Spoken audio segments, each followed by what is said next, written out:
한쪽 끝이 막힌 원통 내에서 화약을 폭발시켜 그 폭발력으로 탄환을 날려보내 목표를 파괴하는 무기, 즉 총포는 군대의 상징과도 같은 기본 무기체계다. 그러나 21세기에 들어서면서 그 패러다임은 한계에 봉착했다. 기존의 화약식 총포의 포구 초속은 1500m/s, 유효사거리는 아무리 잘해도 80km를 넘기기 어렵다. 하지만 총포에도 나름의 장점은 있다. 미사일과는 달리 탄환 자체에 추진기관이 없기 때문에 탄두 중량이 같은 경우라면 한 발당 발사 단가가 미사일보다는 훨씬 저렴하다.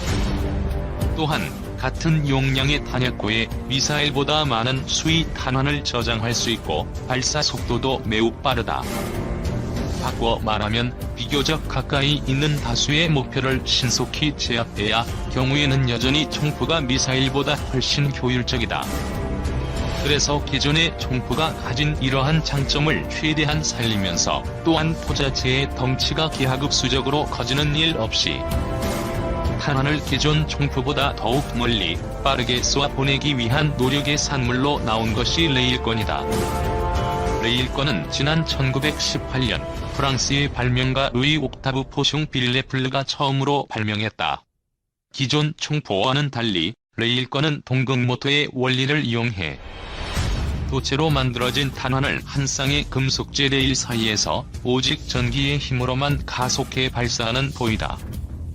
이를 좀 더 알기 쉽게 풀자면 다음과 같다.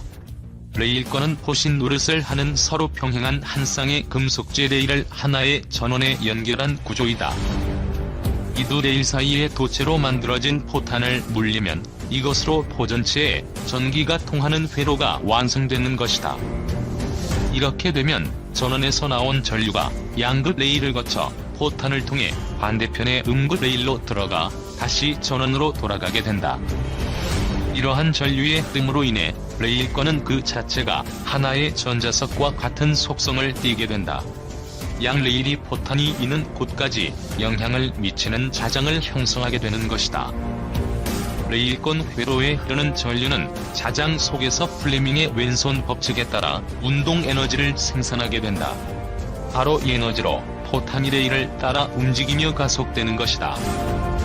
레일건의 장점은 무엇보다도 그 엄청난 포구 초속이다. 레일건은 이론상 마하 10 이상의 포구 초속을 낼 수 있다.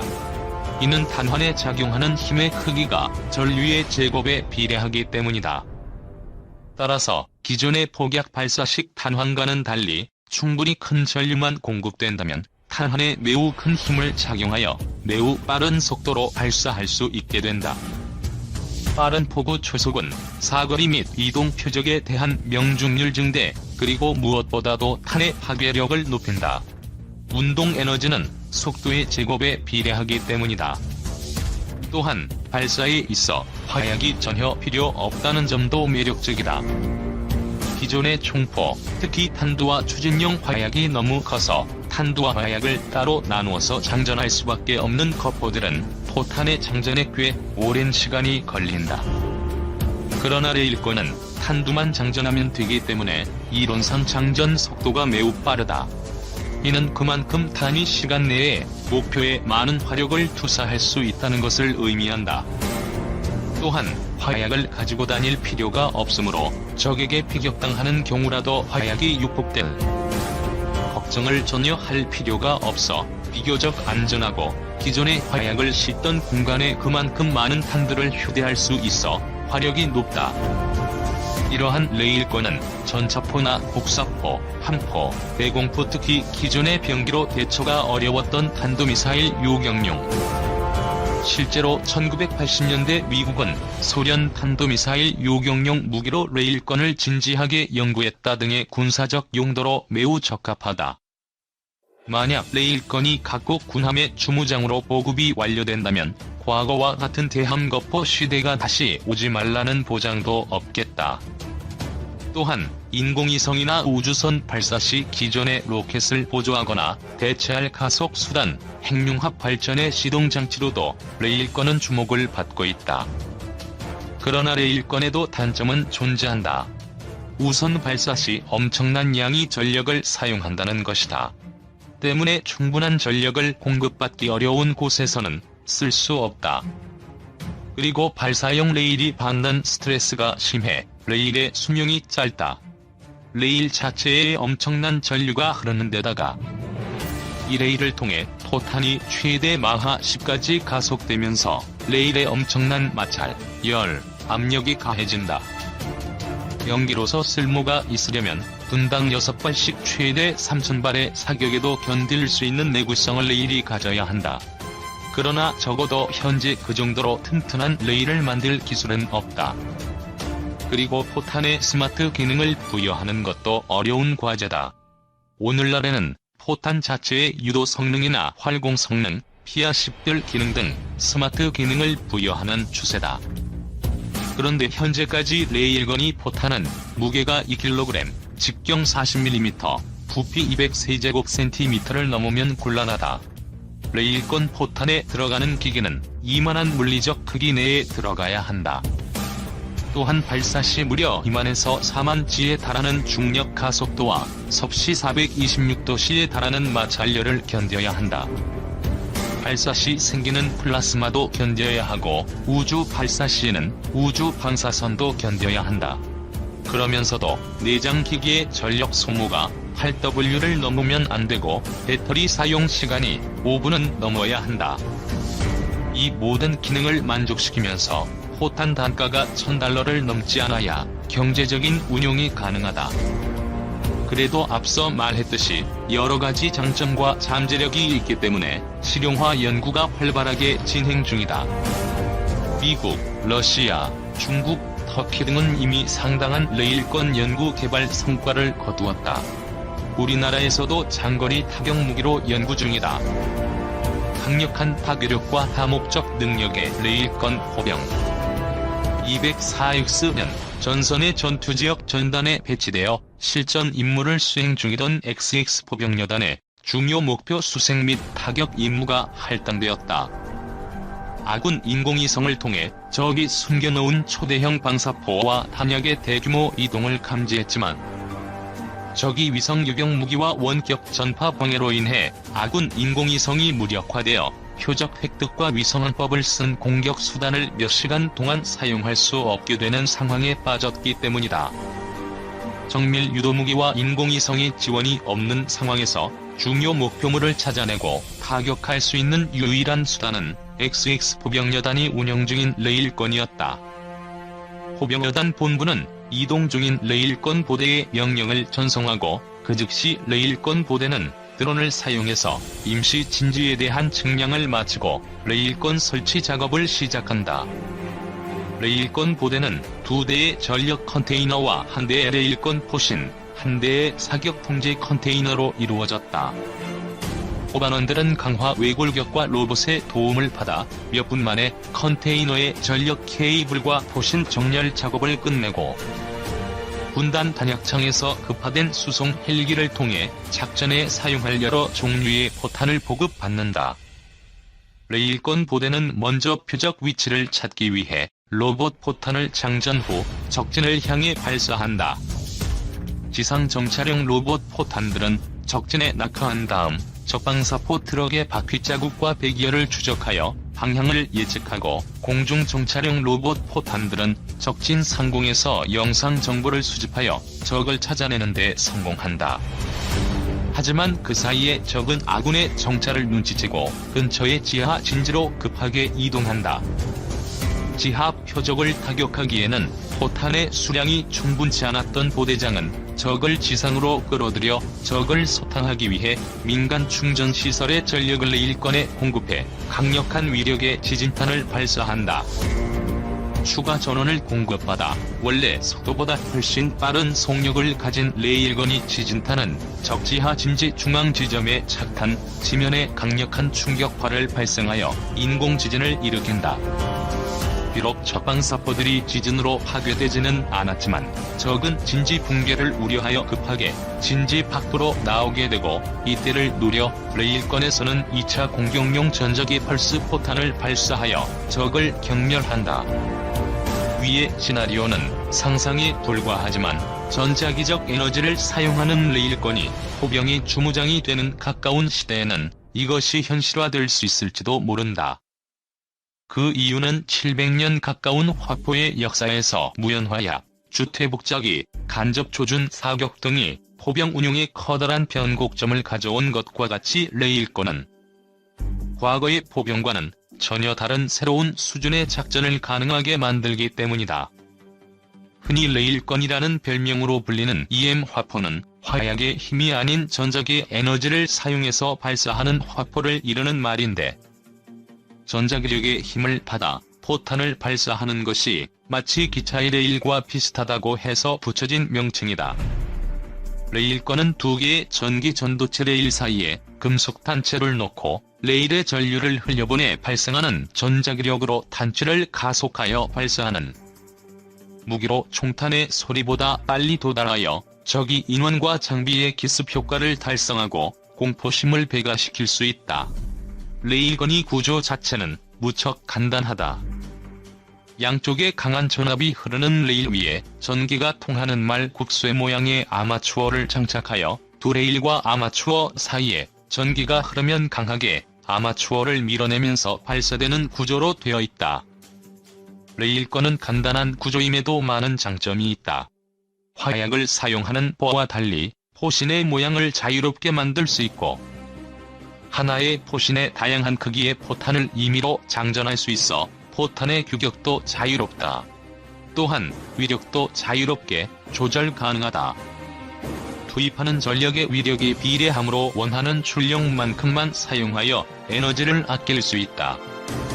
무엇보다 한 번의 장력이 폭발하여 포탄을 가속하는 기존 화약식 화포와 달리 발사 시점부터 레일에서 포탄이 이탈할 때까지 지속해서 포탄을 가속할 수 있어 훨씬 빠른 발사가 가능하다.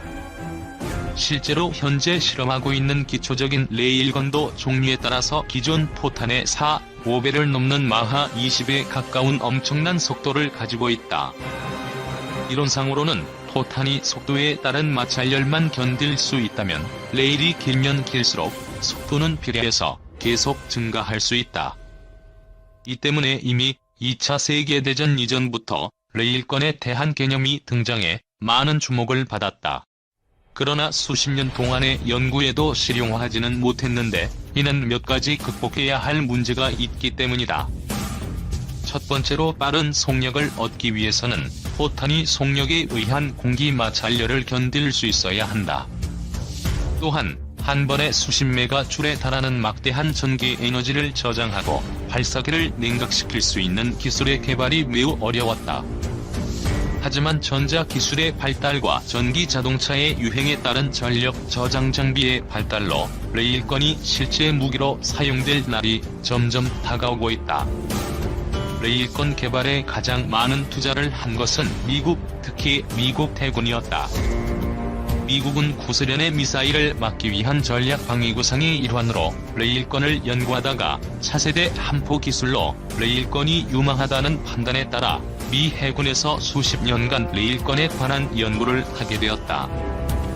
그 결과 현재 미국에서는 BAE 시스템스와 제너럴 아토믹스라는 두 개의 회사가 조만간 실전에 사용할 수 있는 레일건 프로토타입을 내놓았다. 특히 미국 제너럴 아토믹스의 블리처 레일건은 지상 발사 버전으로 개발된 레일건 중 가장 실용화에 가까운 것으로 2013년 미국 AUSA 전시회에서 처음 공개되었다. 원래 제너럴 아토믹스사는 해군 함정의 함포용 레일건을 개발해왔으나 이를 지상 운용을 위해 개조한 것이다.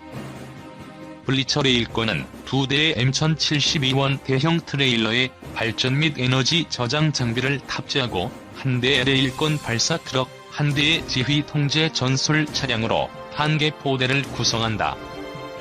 블리처 포대는 적당한 위치에 전개하면 레일건 발사 트럭에 전력을 연결한 뒤 작전 운용에 들어간다. 이때 레일건 발사 트럭에 장착된 다목적 레이더는 적의 포병 사격 및 공중 위협을 탐지한다. 이를 활용해서 블리처 레일건은 적 표적을 향한 대지상 사격, 대포병 사격, 대공사격을 실시하여 적의 위협을 무력화한다. 이때 블리처 레일건의 위력은 10mj 정도로 마하 6 이상의 속도로 포탄을 발사한다고 한다. 유성이라는 이름을 가진 미티어는 가시거리 밖의 적기를 격추하기 위해 유럽의 MBDA사가 만든 중장거리 공대공 미사일이다. 지난해 11월 22일 MBDA는 KF-X의 공대공 미사일 미티어를 통합하기 위한 계약을 체결했다고 밝혔다. 당시 계약에는 미사일 장착과 각종 테스트 비행까지 포함됐다. MBDA사는 KF-X 전투기의 미티어 공대공 미사일의 성공적인 통합을 위해 각종 기술 지원 등을 수행하고 테스트 비행도 적극 협력할 예정이라고 전했다. 당초 KF-X는 공대공 무장 장착과 관련되어 많은 어려움을 겪었다. KF-X의 공대공 무장으로 미국산 공대공 무장인 AIM-120 암람과 AIM-9X 사이드와 인더 등을 KF-X에 탑재하려 했으나 미정부 수출 승인 거부로 유럽산 공대공 미사일로 방향을 전환했다. 하지만 군사 전문가들 사이에서는 오히려 이러한 결정이 전화위복이 되었다는 평가이다. 특히 미티어는 AIM-120 암람과는 성능 면에서 차원이 다르다. 앞서 고려했던 AIM-120 암람은 꾸준한 업그레이드로 일선에서 사용되고 있지만 MBDA사의 미티어에 비해 성능이 전반적으로 떨어지기 때문이다. 미티어의 경우 사거리 100여 킬로미터의 AIM-120 암람에 비해 더 먼 거리에서 적기를 요격할 수 있다. 특히 미티어는 초음속 비행에 가장 효율적인 램제트 엔진의 일종인 덕티드 로켓을 채용했다. 덕티드 로켓 덕에 미티어는 공대공 미사일 가운데 유일하게 단거리 달리기 선수와 같은 초스피드와 중장거리 달리기 선수의 지구력을 동시에 가지고 있다.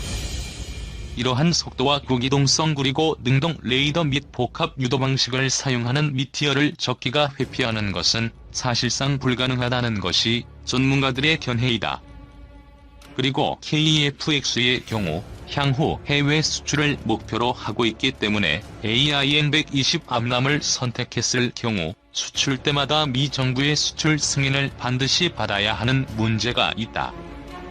하지만 KF-X 전투기의 단거리 공대공 미사일로 독일 딜사이 아이리스-T를 채택한 것은 아쉬움이 남는 부분이다. 아이리스-T 단거리 공대공 미사일은 사거리가 25km에 불과하다. 미국제 AIM-9X 사이드와 인더보다 짧다. 반면 MBDA가 개발한 아스람 미사일은 사거리가 50km에 달하고 스텔스 전투기인 F-35에도 장착될 예정이다. 특히 국산 AESA 즉 능동전자주사식 위상 배열 레이더를 장착한 KF-X는 예전보다 먼 거리에서 적기를 발견할 수 있다. 따라서 먼저 보고 먼저 쏘는 방식의 공세적인 공중전 수행이 가능하다.